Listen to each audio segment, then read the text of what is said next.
Welcome to Friends and Fiction.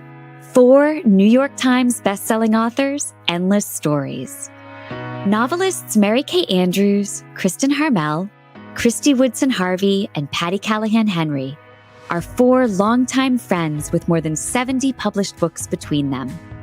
Together, they host Friends and Fiction, with author interviews and fascinating insider talk about publishing and writing, to highlight and support independent bookstores.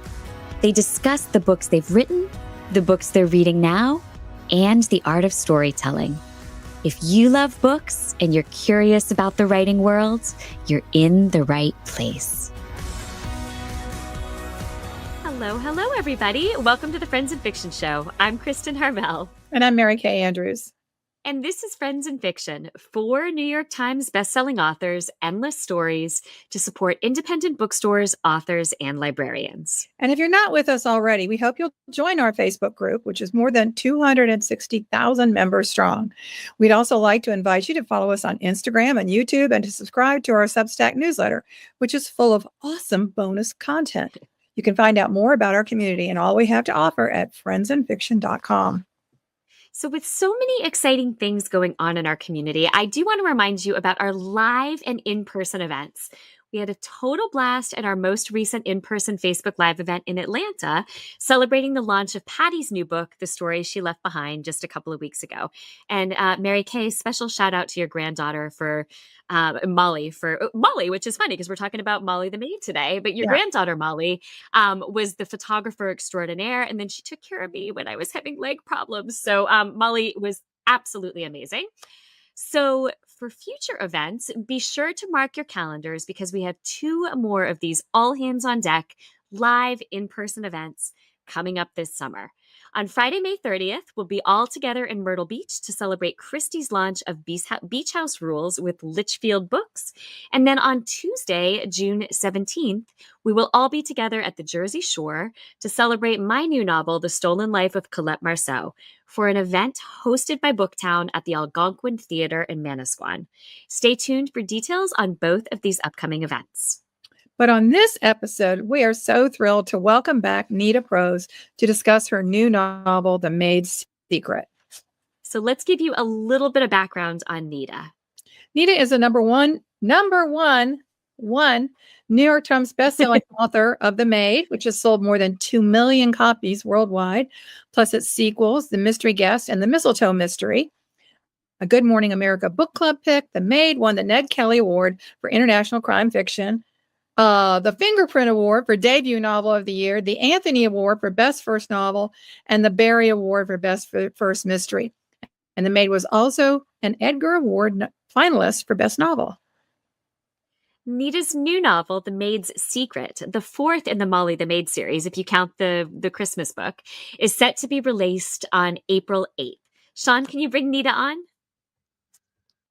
Hello, lovelies. Hello. It is so good to see you. Likewise. Really, really nice to see you both. It's wonderful to have you back. And we were just saying backstage how great your hair looks and how jealous I am that you don't have to do anything to get it to do that. Like mine'll only hang like that for 5 minutes. But I have nice, luscious waves like yours. And unfortunately... Luscious. That's what you always want, what you do not have. This is the problem. That is so true. That is such a good point. All right. So Nita, The Maid's Secret, the 4th installment of the Molly the Maid series, if we count the Christmas story as one of the installments, marks the return of Gran, who, as Molly will tell you, is sadly very dead. But here she comes alive on the page once again through a dual timeline storyline, with Gran's diary serving to illuminate the past that in previous books, Gran and Molly have only alluded to. Can you tell us a little bit more about The Maid's Secret and what made you decide to bring back the character of Gran? Well, a lot of people were asking me for more Molly, more Gran. That is the comment that I get the most from my beloved readers. I listen to my publishers, but wow, do I ever listen to my readers. Aw. And when they said they wanted more, I had to ask myself, is there more of a tapestry? Is there more of a narrative that I can find within this character world?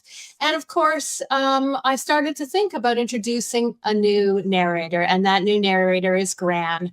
And, I've always been the kind of writer who likes to do what I call Frankensteining. And what I Okay. mean by that is I combine genres. I'm not happy just working in one genre. So I always mix it I up. like So with The this. Maid, it was a whodunit. It was a murder mystery on the one hand, but on the other hand, it was actually a journey about grief and really a kind of feel good fiction, or what the Brits call uplit, which I've always loved, uplifting literature. A Yeah. journey that takes you through a character's world and leaves you feeling better and bigger and brighter and more hopeful at the end.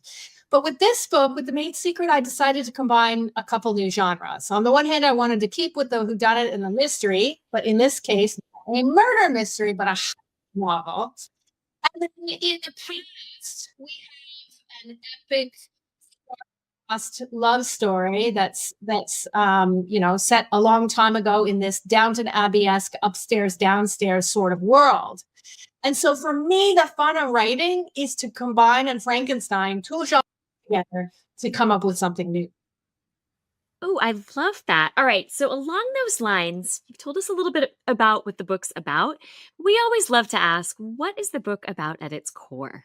Oh, I would say at its core, it's about how life goes on beyond us, how we Yeah. can lose someone and we think Yeah. they're gone forever. And yet the magic of human potential means that sometimes people can live well beyond their death date, their very, very death date, as Molly would say. And that's what she experiences with Gran. Gran is with her always. We meet her in The Maid, and Gran has been dead for 9 months. By the time we meet her again in The Maid's Secret, she's been gone for years. And yet she hears Gran's voice in her Yeah. head. And that was something that I experienced. I experienced that daily with my mom. I lost her 10 years ago, but I tell you, one of the greatest Oh, gifts is that when I lost her in real life, somehow I distilled her and her voice and who she was to me. And whenever I need her, I hear her voice in my head. oh, She's there. She's there in sometimes more powerfully and more with more immediacy than she was in real life. And that conundrum, even though I'm not a very faithful person, I really am not, that we can do that for ourselves, that we can harness a yeah. person like that and keep them close, is a tiny bit of mystery and magic. Oh, Nita, I love that. You're making me tear up as you say that. And it's interesting to hear you say that about your own experience, because I feel like that really comes through on the page. I Mm. mean, Gran has never not felt very present and alive to me. You know what I mean? And I like knowing the background of that. I'm sorry that you lost your mom. Well, she's still there, and that is the upside, right? Absolutely, 100%. Yeah. Kirkus Reviews describes Molly as a stout-hearted protagonist who has trouble reading social cues, which is a very apt summary.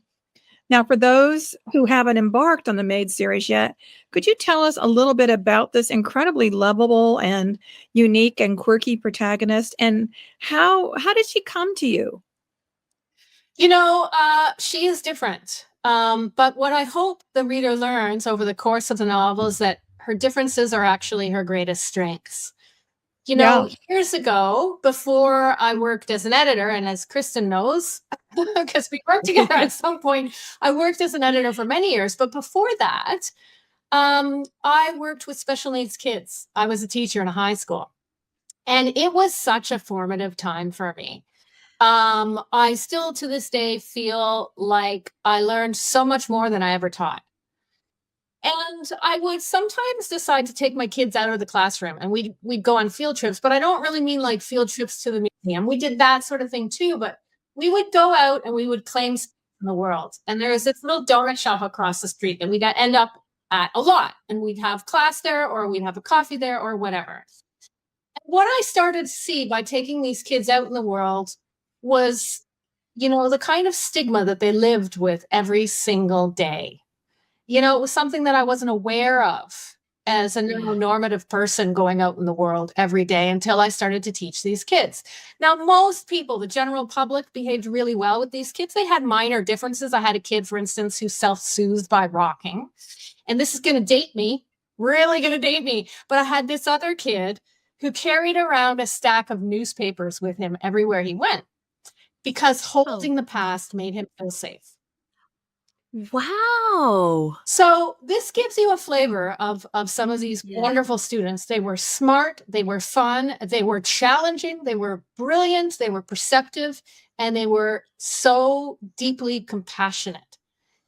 And as I said, most people behaved and treated them just like anyone else, except for the people who didn't. Yeah. And I've never forgotten them. I never forgot those instances. They are carved in some sort of part of me, in the part of my brain that holds anger and bitterness. Those experiences are still there. And funnily enough, I wasn't thinking, when I was writing The Maid, I wasn't aware of that. I wasn't thinking about those students or those experiences. But what I think I actually did when I finished, I realized that I'd taken the best of all of my students, the best qualities in them, and I'd given them all to one character as a kind of tribute to those kids. I love that. And I love that you did it subconsciously. Like I love that it was like, no, you know what? I feel like that's how writers' brains work though, right? Like everything kind of goes into the pile up here and the pile mixes and blends and who knows how it's all going to come out. Exactly. I'm sure you've had the same, most of you must have had these experiences before where you suddenly go, oh, well, I know where I got that now, but I didn't know while I was writing. It's really scary when you come face to face with someone who you unconsciously patterned a character after, and you say to yourself, "Oh my God, did they know?" Oh yes, right. And you've actually used the dialogue that just came out of their mouths. Yes. I did that with a neighbor, an old neighbor. I wrote a mystery series, and I had a character in the series who was funny and crazy, and her name was Neva Jean. And I didn't know that for years I didn't know that I had patterned Neva Jean after my neighbor. And then one day she was getting ready to move, and I went, "Oh my God, I patterned Neva Jean is her." And then I was like, well, she doesn't know what I do for a living. We live next door to each other, but we just wave through the hedge. In the South, you say we wave, but we don't howdy. Oh my God, so I thought, we waved, but we didn't howdy. The day before she moved, she came over and she said, "I've always loved your books, and I wonder if you would sign them for me." And I'm like, "Oh my God. Oh no." That's really funny. She did not recognize herself. Well, that is the amazing thing, is that sometimes people don't recognize themselves. But you know what you did, right? Such guilt. Absolutely. No, but that's awesome though, when it's the good qualities of the people in your life who come through. For sure. So, Nita, you mentioned a little bit about Gran being a new narrator in this book. And if I'm remembering correctly, the previous 3 books were all in Molly's very distinctive voice. Can you talk to us about the challenges of nailing the internal voice of a character who is so completely, entirely different from Molly? Yeah, it's funny because Molly is such an old soul that it was like I had already found that voice because part of that voice is actually Molly's voice. Molly's Molly, but she has imbibed that voice. She's somehow, it's a part of and a flavor of hers as well. But then I had to separate them and find out what was different. And that takes some time. She's an older woman, she's narrating and reflecting back on her life. And I had to think about that. I had to bring my old soul forward for that. And a lot of the great matriarchs in my past, my mother's friends and my mother and all this wonderful, smart, solid women around me who spoke in these aphorisms, in these sayings that would somehow distill wisdom into a single phrase, or just, carve a path that you had to go down once you heard it out of their mouths, because to do anything else would be perilous. So finding that was a great joy and inspiration. And for me also, part of the fun of Gran was that she was an older woman reflecting back on her experiences of youth, which is a particular lens. Yeah. And it's a lens that we all have. As we grow older, you can't help but think about your younger self and to see things in a new light. And that's what she does as she speaks to Molly in her own voice, as she delivers a story that she has kept hidden from the reader and from her granddaughter for her entire life. That's the gift of fiction, I think. You can realize, these things about your past or about a period of time. And then the gift of fiction is you can use that. You can trot it out and say, there's something I could do with that. 100%, 100%. And then you can live it again in a different kind of way. Well, what really stood out to me, and it's interesting that you kind of touched on this, is that one of the big differences in the narratives between the two is that Gran has such perspective on everything that's happened in her life, and Molly's really the complete opposite. Like, things are happening around Molly that the reader understands, but that Molly doesn't really understand. So that to me was an interesting difference too, something that made the two narratives really stand apart. Yeah, and I'm glad you noticed that. And I think that goes back to how I defined her original character right from the get-go with the Maid. When I was thinking of entering the realm of mystery writing, the daunting thing about that genre is how many incredible writers have gone before and nailed it. Not only the Agatha Christie's and the Doyles, but there's this long, rich history of sleuths and the people who have written them. And for me, my greatest challenge was trying to create a detective who was different from the ones who had gone before. And so what I decided was that the reader would actually be the better detective on the surface of things in these novels. As you say, Kristin, Molly often misses the very obvious clues that the reader is always picking up and going, oh, you didn't see that one and you didn't see this one, and piecing together things that she can't see. However, over time, we come to see that her insights the reader has missed completely. So again, her difference becomes her greatest strength. And, unlike the great Sherlock Holmes, who walks in a room and goes, oh, that's an anomaly and that's weird. Oh, and that's a clue right there. And the reader doesn't know it. I wanted to invert that. I wanted the reader to know everything or think they know everything, and then go through a process of discovery where they have to reckon with a different point of view. Absolutely. Brilliant. Okay, now speaking of Gran,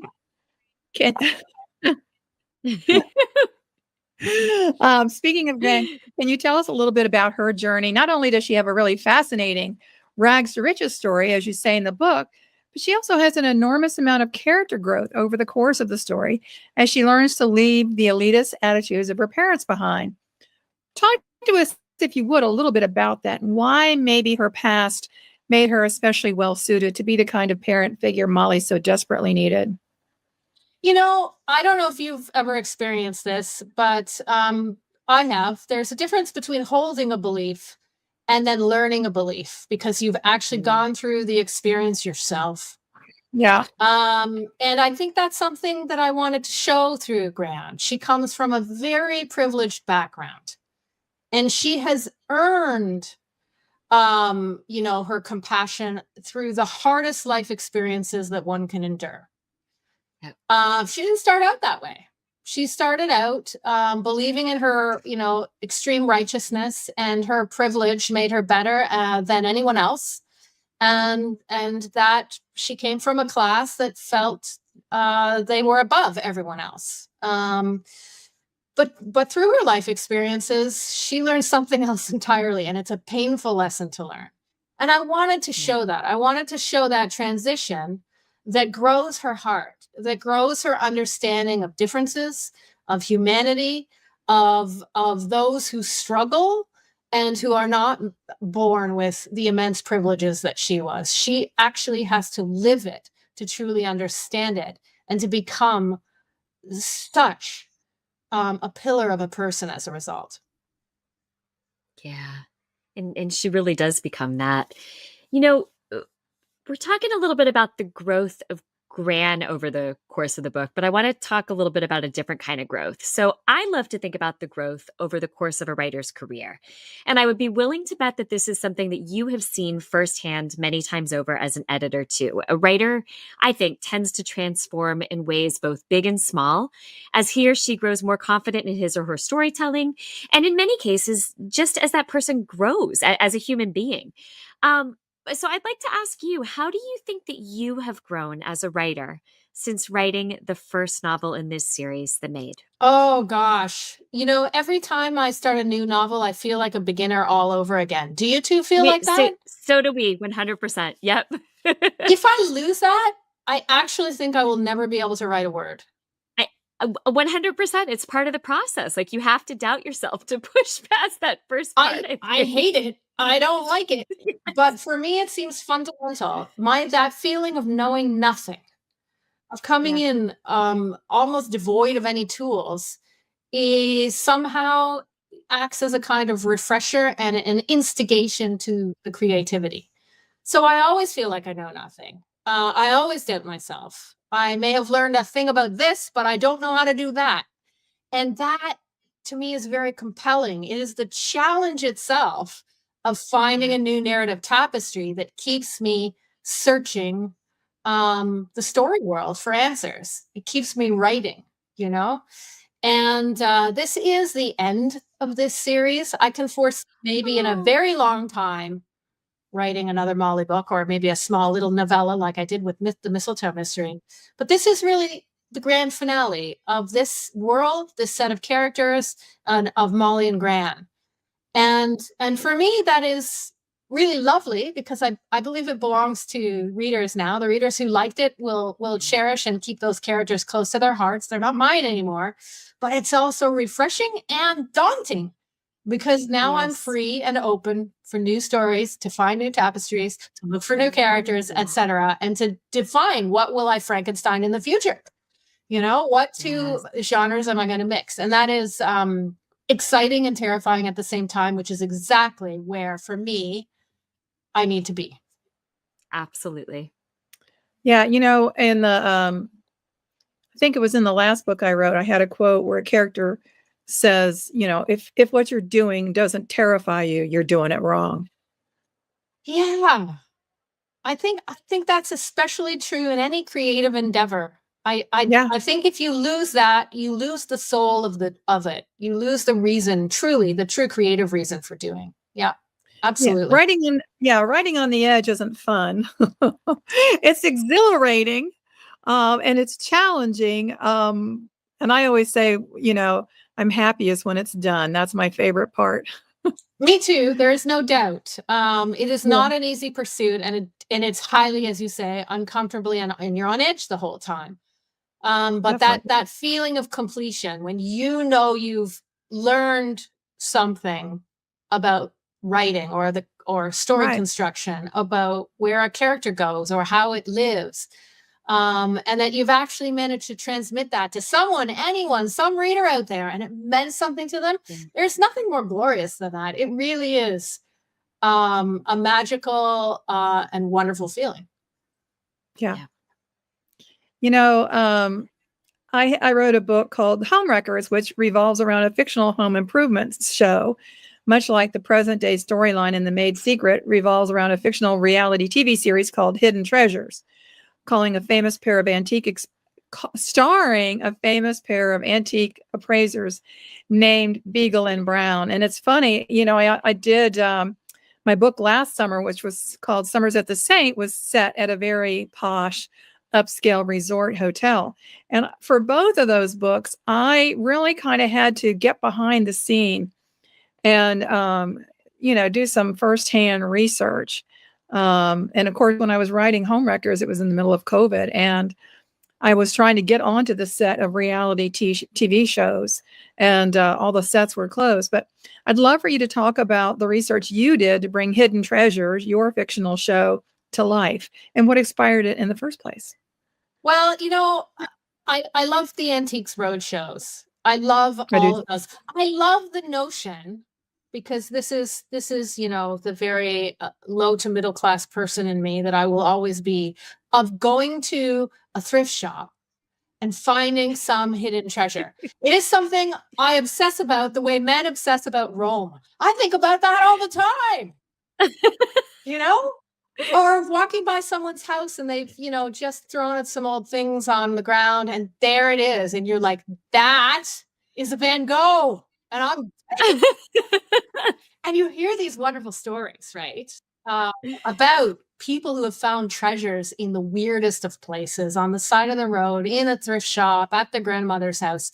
And this has always fascinated me. So, and the Fabergé eggs, which of course are very much part of Molly's world and, exceedingly a part of the Maid secret. Yes. I mean, when those eggs traveled around the world after, the coup in 1918 in Russia, several Fabergé eggs, precious, so valuable, went missing. And some of them remain missing to this day. And that fascinates me. And I just couldn't stop thinking about Molly, with her little trinkets from Gran and her little curio cabinet and her silver souvenir spoons from far-flung places. Neither of them had been. And I imagined to myself, oh my goodness, well, what if one thing in that cabinet was the real thing, because it's kind of a fantasy for me that I've always engaged in. That is awesome. Oh my gosh, I love that. And Mary Kay, I feel like you should tell Nita what your favorite pastime is. Well, my favorite, curb cruising, dumpster diving, thrift storing. Yep. Come to Atlanta, baby, and I'll take you to all my secret honey holes.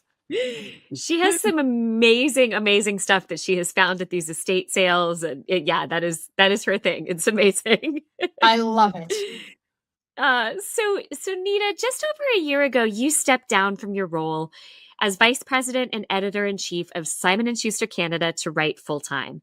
Can you talk to us a little bit about how that decision has changed your life and maybe changed your writing? Oh, it's such a hard decision. I'm a little more used to it now, but when you're an editor, you're like the midwife to so many writers. I mean, I don't have children, but I counted my authors as children. I had a lot of them.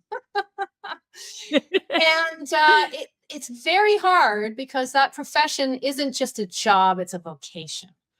Yeah. And so, cutting yourself off like that from the publishing world for me was absolutely difficult. I maintained my workload at my job for a very long time, past when I should have, because I loved my work and I loved working closely with authors and I loved helping them problem solve. And I loved the chaos of working on fiction and historical fiction and a memoir and a political book and a cookbook. Yep. All in one day. I loved it. So I've given that up. And what you do when you give that up is you give up that proximity to a team of people, not only the authors, but that whole realm of publishing people around them too, which are your people. It's like Mary Kay and I in a dumpster. We're so happy there. It's our milieu. We're good at it.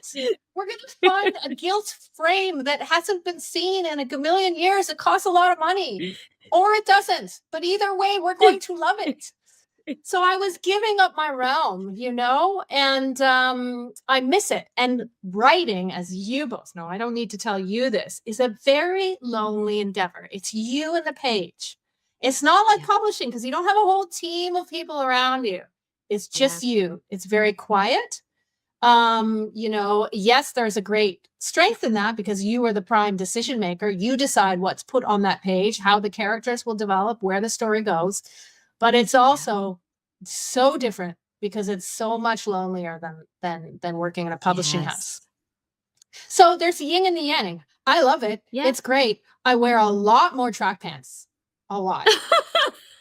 And I did wash my hair for this, but that doesn't happen every day. Let me just say.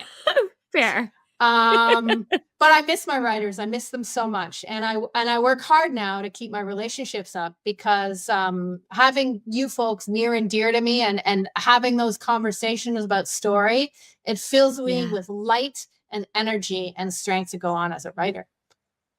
Absolutely. Yeah, my worst nightmare is that my editor who's been amazing and who is a partner in every way in my writing. My worst enemy is that she'll decide to chuck it all and go write fiction. She says her name is Jen Enderlin, and she is the big enchilada at St. Martin's Press. She says she loves what she does and will never give up I editing. said that So, once too. Oh no, don't tell us that. girl, she doesn't have any aspirations to write. All right. So let me ask you this, switching gears a little bit. Have you mentioned that Molly has you've put her to bed for a while anyway?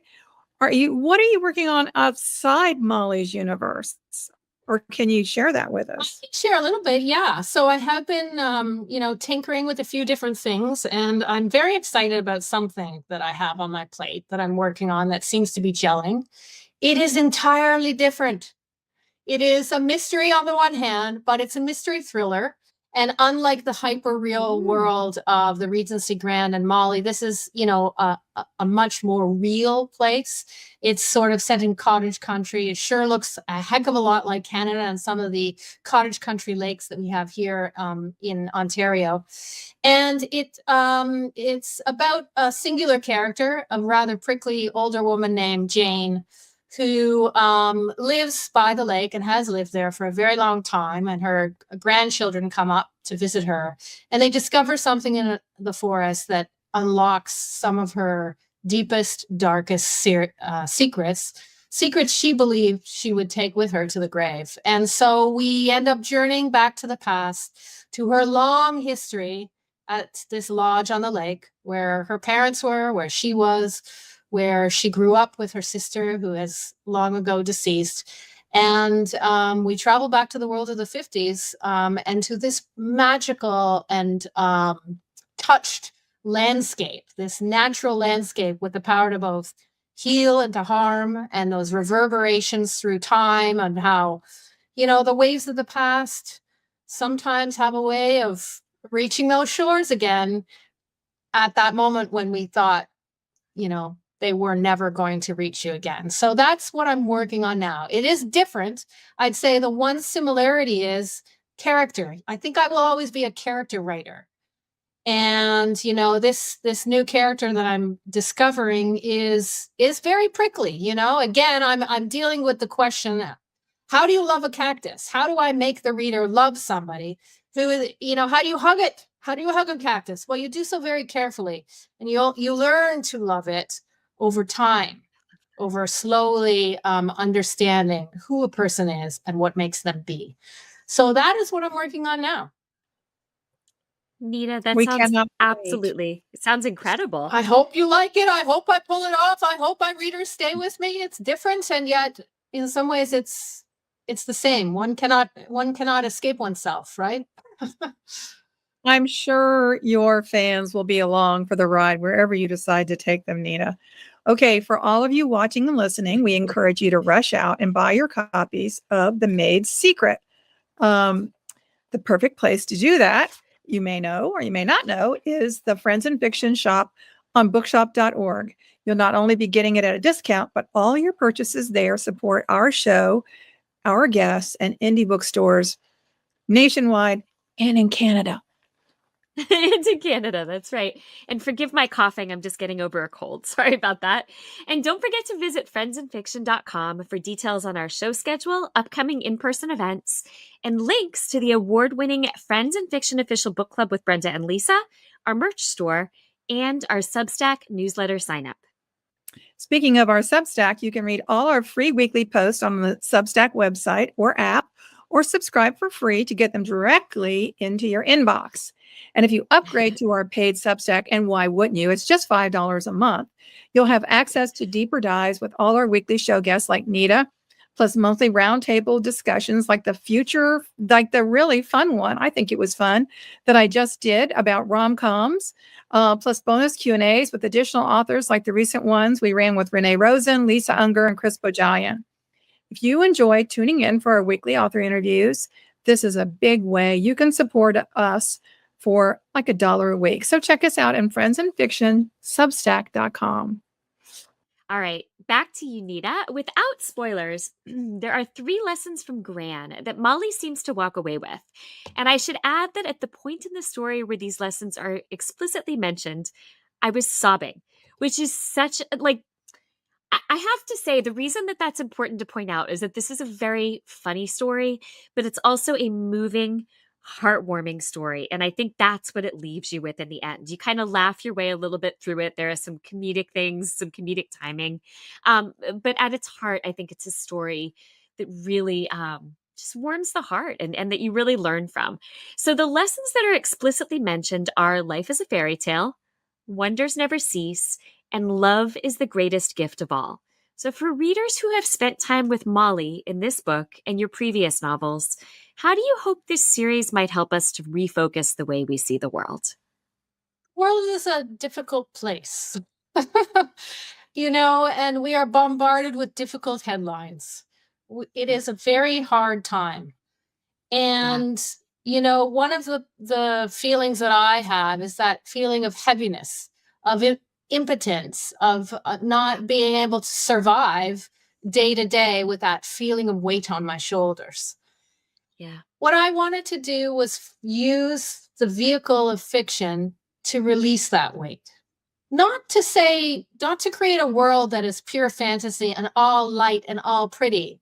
Because I think if you look closer, if you look past the cozy in these mysteries, you will see a lot of darkness, and even more in this latest book, in The Maid's Secret. But if I've done my job right, as you move through the pages, rather than feel that weight upon your shoulders of impotence and, the pressures of the world, you might feel a lifting and be reminded of the good in the human heart that we can harness at any moment between us for the power of good. And that's where I want to leave readers, feeling like they can leave the fictional world and bring that feeling out with them wherever they go and spread it to others. I love that. Can't think of a better cause. Yeah. Nita, tell us where we can catch you on the road next week, and also how our folks can connect with you online. Well, you can find me at nitaprose.com, and you can find all my tour information there. I will be in Calgary, Scottsdale, San Antonio, Houston, Raleigh, Minneapolis, Livonia, Picton, Toronto, Kitchener, Winnipeg, Saskatoon, Uxbridge, Oakville, Almonte, Ottawa, Montreal, and a few other places that we have yet to announce. So I'm going to be all over the place. I want to go see you. I would love to meet you in person. I would love to sign your books. I would love to hear your stories. So come find me. I cannot wait to meet you. And thank you. Thank you both for being writers. And thanks to all those readers out there for listening. Oh, that's awesome. Nita, next time you have to include Orlando and Atlanta so you can go dumpster diving with I can't wait. It's a date. Come on. And just so you and I can hang out. That's all. So, Nita, thank you so much for joining us. It was, as always, such a pleasure speaking with you today. And much like the book itself, I think we have been left with a warmer, better outlook on the world just through talking to you today. Well, that's how I always feel after talking to you two. Thank you for everything you do. And thank you for Friends in Fiction. It's our pleasure. Thank you. Hey, be sure everybody out there to tune in next week when Kristy and Ron will welcome Dolan Perkins Valdez to discuss her new novel, Happy Land. That show will air live on the Friends in Fiction Facebook page and YouTube channel on Wednesday, April 9th at 7 p.m. Eastern, and it will be published to our podcast for your listening pleasure on Friday, April 11th. I can't believe April's around the corner. Oh my gosh, where has the year gone? I know, I completely agree. Alrighty, thank you to all of you out there for being with us. We will see you next time. Thank you for tuning in. You can join us every week on Facebook or YouTube, where our live show airs on Wednesday nights at 7 p.m. Eastern Time. Also, subscribe to our podcast and follow us on Instagram. We're so glad you're here.